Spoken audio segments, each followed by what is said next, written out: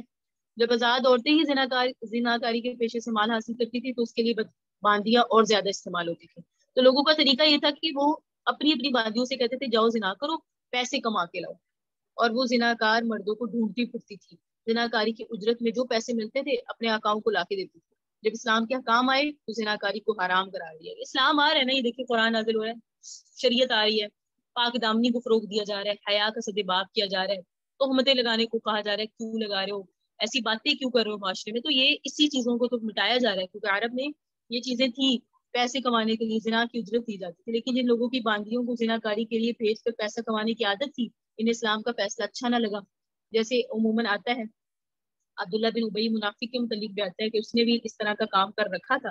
اس سے بھی فرمایا وہ اپنی باندی کو مجبور کرتا تھا. کہا جو مجبور کرے گا تو مجبور کرنے والے پر عذاب ہوگا، اور جو اپنی آپ کو پاک رکھنا چاہتی ہے اس کو بھی اللہ معاف فرما دیں گے، کیونکہ اس کی نیت اپنے آپ کو پاک رکھنے کی تھی. اب سوال پیدا ہوتا ہے آج کے زمانے میں جو یہ کام کرواتے ہیں اس کے لیے بھی یہی ہے کہ جو اس طرح کے کام کرتے ہیں ان کے لیے پھر اللہ تعالیٰ نے فرما دیا کہ اس طرح مت کرو، کیونکہ جو یہ کام کرتے ہیں اس کا مطلب کیا ہے؟ وہ کھلاتے ہیں اس کام کو، فروغ دیتے ہیں بے حیائی کو. اور اللہ معاف فرمائے لاہور میں، کراچی میں، بڑے شہروں میں یہ کام بہت کثرت سے ہوتے ہیں. اللہ تعالیٰ ہم سب کو عفت اور پاک دامنی عطا فرمائے. تو یہ احکام تھے جو اس رکوع میں بیان ہوئے. آگے اللہ نور السماوات والارض، اللہ آسمان اور زمین کا نور ہے. اللہ آسمان اور زمین کا نور ہے. یہ ایمان کی بھی، ایمان والوں کے نور کی مثال ہے جو ان کے دل میں آتی ہے. مثل نور ہی، ان کے نور کی مثال ایسی ہے کمشکات، جیسے ایک تاقچہ ہو، فیہا مصباح، اس میں ایک چراغ رکھا ہے، المصباح فی زجاجہ، وہ چراغ ایک شیشہ قندیل میں ہے. شیشہ قندیل یعنی قندیل ایسی جو شیشے کی ہے. ایک تاقچہ ہے، اس کے اندر چراغ ہے، اور چراغ بھی روشن ہوتا ہے، لیکن چراغ جس قندیل میں رکھا ہے وہ شیشے کی بنی ہوئی ہے. الزجاجۃ اور وہ قندیل ایسی ہے کأنہا کوکب دری یعنی اس کا شیشہ ایسے جیسے چمکدار ستارہ.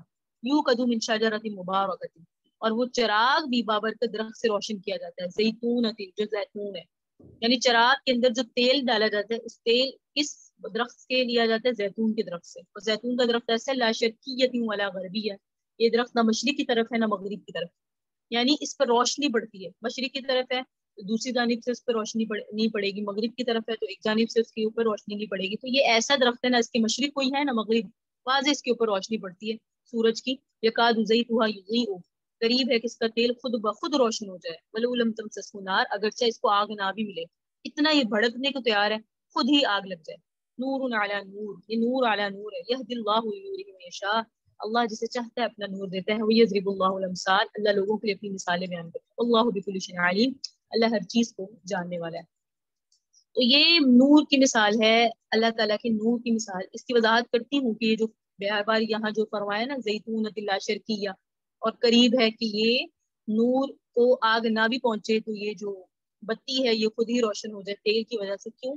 کیونکہ بعض اشخاص ایسے ہوتے ہیں, بعض لوگ ایسے ہوتے ہیں یقین کریں ان میں پہلے اتنی ان کے دل کے اندر صلاحیت ہوتی ہے, نور ہدایت اتنا ہوتا ہے کہ وہ روغن زیتون آگ لگنے سے پہلے ہی روشنی ہونے کی مستعد ہوتا ہے. اسی طرح یہ کچھ حضرات ایسے ہوتے ہیں جن کے سامنے بات کرتے ہیں ان کی دلوں پر بات کتنی جلدی اثر انداز ہوتی ہے. فرمایا جن گھروں میں یہ نور ہوتا ہے تو فی بیوت اذن اللہ ایسے گھروں میں جن میں کے بارے میں اللہ نے حکم دیا ہے ایسے ہی گھر ہیں جن میں یہ نور آ جائے تو انتفع وہ بلند ہو جاتے ہیں, اسے بلند رکھا جاتا ہے. اس طرف اس میں اللہ کا نام بھی لیا جاتا ہے. یسبحوا له فیہا بالغدو والآصال ایسے گھروں میں صبح شام اللہ کی پاکی بیان کی جاتی ہے. رجال جنہیں سوداگری جو سوداگری بھی ہے نا اس میں ایسے گھر ہیں لا تلہیہم تجارت ولا بیع عن ذکر اللہ جو غافل نہیں ہوتے خرید و فروخت کرنے میں بھی اللہ کی یاد سے. ایسے گھر جن میں اللہ کا نور آ جائے اقام الصلاۃ نماز پڑھنے والے ہوتے ہیں, وایتاء الزکات زکات ادا کرنے والے ہوتے ہیں. یخافون یوما اس دن سے ڈرتے ہیں تتقلب فیہ القلوب والابصار جس دن آنکھیں اور دل الٹ جائیں گے. یجزیہم اللہ احسن ما عملوا تاکہ اللہ ان کو ان کے اعمال کا اچھا بدلہ دے, ویزیدہم من فضلہ اور اپنے فضل سے اور بھی. اللہ یرزق من یشاء بغیر حساب اللہ جسے چاہتا ہے بغیر حساب کتاب کے رزق دیتا ہے.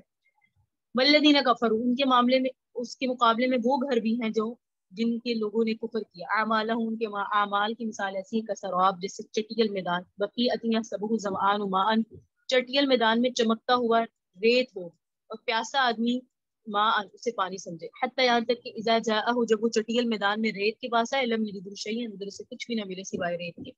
وجد اللہ عندہ اور اس نے وہاں اللہ کی قضاء کو اللہ کے فیصلے کو پا لیا. فوقاہ حسابہ اللہ نے اس کا حساب پورا لیا. اللہ سریع الحساب اللہ حساب لینے والا ہے. او کظلمات یا ایسے گھر جیسے گہرے سمندر کے اندرونی حصے ہیں فی بحر لجی یغشاہ موج من فوقہ سحاب جیسے گہرے سمندر کا اندرونی حصے میں اندھیرے ہوں. گہرا سمندر ہے اندر اندھیرا ہے اور اوپر سے موج نے ڈھانپ لیا, پانی کی موج نے, اندھیرا اور ہو گیا اور اس کے اوپر ایک اور موج آ گئی, موج کے اوپر موج اور پھر اس کے اوپر بادل آ گئے.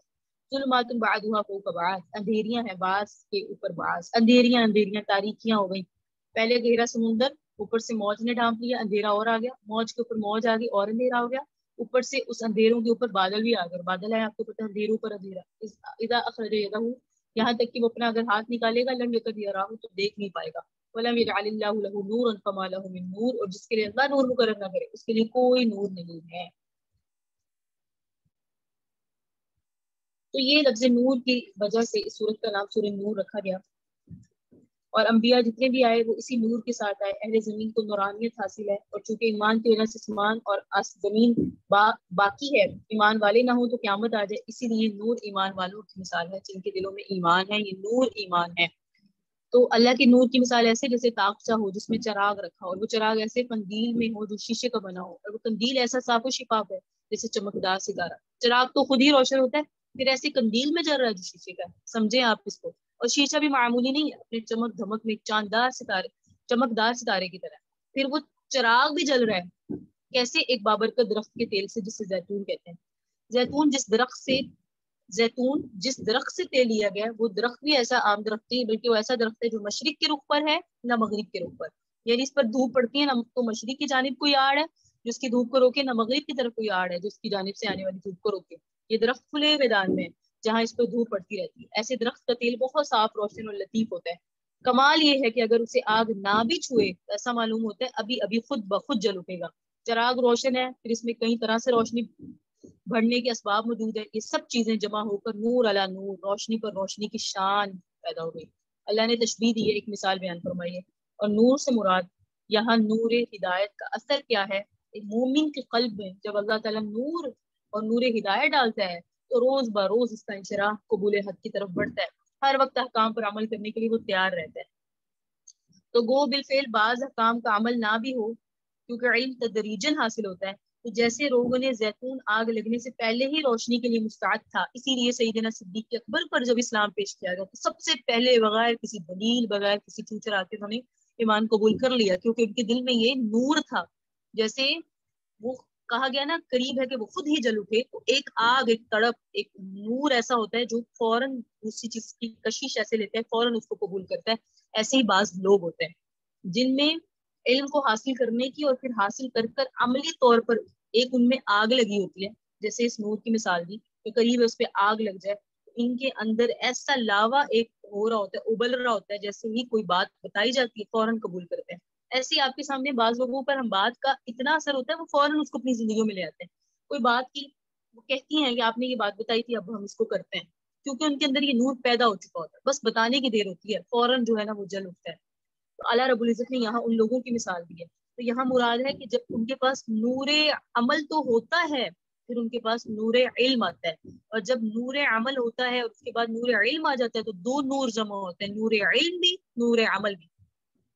یہ ہے نور علی نور، نور علم بھی آ گیا، نور عمل بھی آ گیا. اللہ نے فرمایا جب نور علم آ جائے اور نور عمل آ جائے تو ایسے گھر ہیں وہ اس طرف ہی اسمو جس میں اللہ کا نام لیا جاتا ہے، صبح و شام اللہ کی تسبیح بیان کی جاتی ہے، کیونکہ ایسے گھروں میں نور علم بھی ہے، نور علم والے بھی ہیں، نور عمل والے بھی ہیں. اور یہ ایسے لوگ ہوتے ہیں جنہیں ان کی خرید و فروخت ہو، جنہیں ان کا دھندا اللہ کی یاد سے غافل نہیں کرتا، نمازیں بھی قائم کرتے ہیں، زکوٰۃ بھی دیتے ہیں، اور ہر وقت ڈرتے رہتے ہیں کہ دل پلٹ نہ جائے، اللہ کی یاد سے غافل نہ ہو جائے. اور پھر ان لوگوں کی مثال دی والذین کفروا اعمالهم کسراب، جن کے پاس نور عمل تو ہے، علم نہیں ہے، نور عمل ہے، نور علم نہیں ہے، کافر ہے، کافر ہوتے ہیں. عمل کی جستجو ہوتی ہے، بہت زیادہ کام کرتے ہیں، فلاحی کام کرتے ہیں، ہسپتال بھی کھلواتے ہیں، نیکیاں بھی کرتے ہیں، ایمان نہیں ہے، نور عمل نہیں ہے، علم نہیں ہے، نور علم نہیں ہے، عمل ہوتا ہے. تو اللہ فرمایا وہ سمجھ رہا ہے یہ ہمیں کام آ جائے گا، اس کے کام یہ نہیں آتا. پھر فرمایا او کظلمات فی بحر لجین، جس کے پاس نہ نور علم ہے نہ نور عمل ہے، وہ اندھیروں میں، تاریکیوں میں، ظلمت میں بھٹکا جا رہا ہے، قریب ہے کہ وہ اپنا ہاتھ بھی نہیں دیکھ سکتا. یعنی ایسی اس نے اپنی زندگی گزار دی ہے، ایسے ہی گزار دی ہے، اس کے پاس نہ نور علم ہے نہ نور عمل ہے، گمراہی میں بھٹکا ہوا.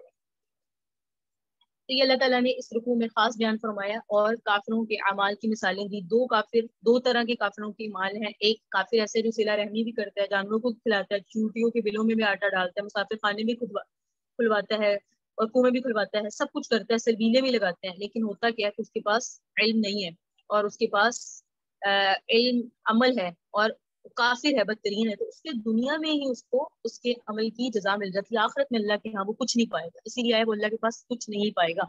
دوسری مثال ان کافروں کی دی ہے جن کے پاس نہ نور علم ہے نہ نور عمل ہے، اور وہ گہرے سمندر کے اندرونی حصے میں اس سمندر کو ایک بڑی موج نے ڈھانک لیا، پھر اس موج کے اوپر دوسری موج ہو، پھر اس کے اوپر بادل ہو، نیچے اوپر اندھیریاں.